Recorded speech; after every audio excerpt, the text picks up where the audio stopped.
ఉమ్మడి మహబూబ్ నగర్ జిల్లా సాకు తాగునీటి ప్రాజెక్టుల చరిత్రలో ఇదొక చారిత్రాత్మక రోజని రాష్ట్ర ప్రభుత్వం ప్రకటించింది. జిల్లాలోని పెండింగ్ ప్రాజెక్టులన్నింటినీ యుద్ధ ప్రాతిపదికన పూర్తి చేస్తామని, ఇందుకోసం అవసరమైన నిధులను పనులను సంపూర్ణంగా సమకూరుస్తామని ముఖ్యమంత్రి రేవంత్ రెడ్డి, నీటిపారుదల శాఖ మంత్రి ఉత్తమ్ కుమార్ రెడ్డి స్పష్టం చేశారు. ఈ పనులను మనం ఇప్పుడు పూర్తి చేసుకోకపోతే జిల్లా ప్రజలు మనల్ని క్షమించరని వారు పేర్కొన్నారు. ముఖ్యమంత్రి సొంత జిల్లా అయిన పాలమూరు దశ రాబోయే 5 ఏళ్లలో పూర్తిగా మారబోతుందని, సాగు విస్తీర్ణం పెరగడంతో పాటు తాగునీటి అవసరాలు కూడా తీరుతాయని భరోసా ఇచ్చారు.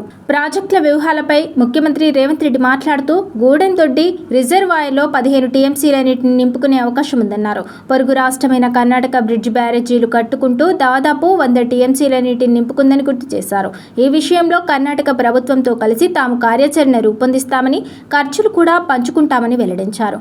గతంలో నికర జలాలతో 7.5 టీఎంసీల నీటిని వాడుకునేలా తామే జీవో ఇచ్చామని, కానీ గత పాలకుల నిర్లక్ష్యం వల్ల మక్తల్, నారాయణపేట, కొడంగల్ లిఫ్ట్ ప్రాజెక్టులు తొక్కి పెట్టబడ్డాయని మండిపడ్డారు. ప్రస్తుతం సాధారణంగా 1 టీఎంసీ నీటితో 15,000 ఎకరాలకు సాగునీరు అందించేలా లెక్కలు కడుతున్నట్లు వివరించారు.